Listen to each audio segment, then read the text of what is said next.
Let's talk about, I think you're talking about using as cues or something like that. You said something that it's an issue where I guess you're going along doing whatever and then you catch yourself because you've got this cue, correct? All right. And if you get a cue might increase or would increase the likelihood that there would not be a failure of memory, correct? Absolutely correct. Cues increase, appropriate cues, good cues, and even bad cues will increase the likelihood, because if they're not there, there's no thing in the world that signals to you behave this way now.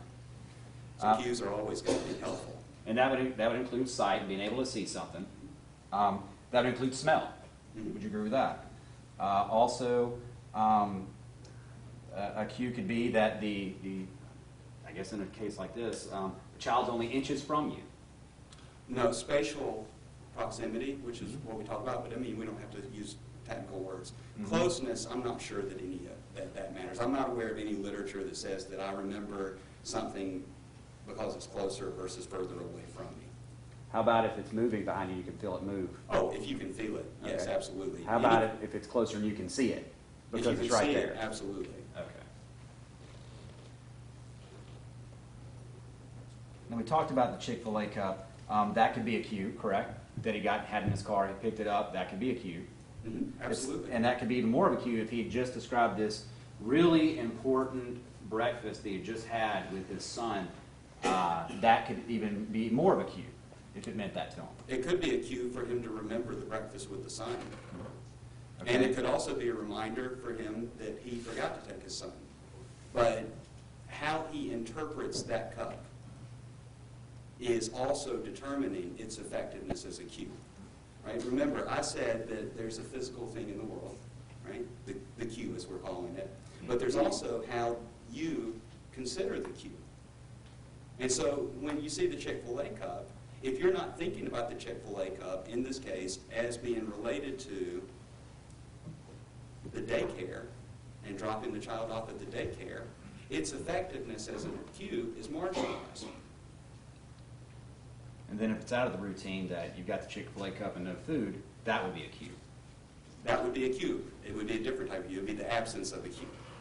So there would be no food. Another cue could be sitting down right beside your child again, like sitting right there in that seat beside that child. That may trigger you. Yeah, absolutely. That may trigger you. Going back to your car, that could be a cue, correct? That could be a cue, yeah. Getting an email about something that you thought was important to you and the child 10 minutes after leaving the child in the car, that could be a cue.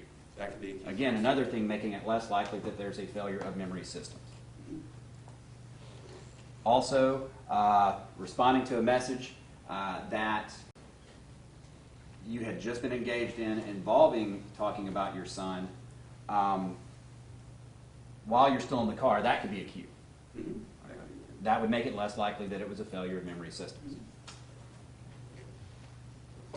Again, you talk. I'm really sorry about that. I agreed with that. Yeah. You said that would make it less likely that it's a failure of a memory system. Mm-hmm. It would make it less likely that the memory system failed. Okay. Not that it's a failure of the memory system. There's, a slight wording there that means a lot. Okay. Also, mentioning the child a little more than an hour after and bringing the child up and talking about the morning, that also would signify being however you would say it. That would be a cue that could serve as a reminder mm-hmm. that something went wrong, that you forgot to take the child. All of these things that we're talking about could be reminders, yes. And people asking about your son at work. That could be a reminder,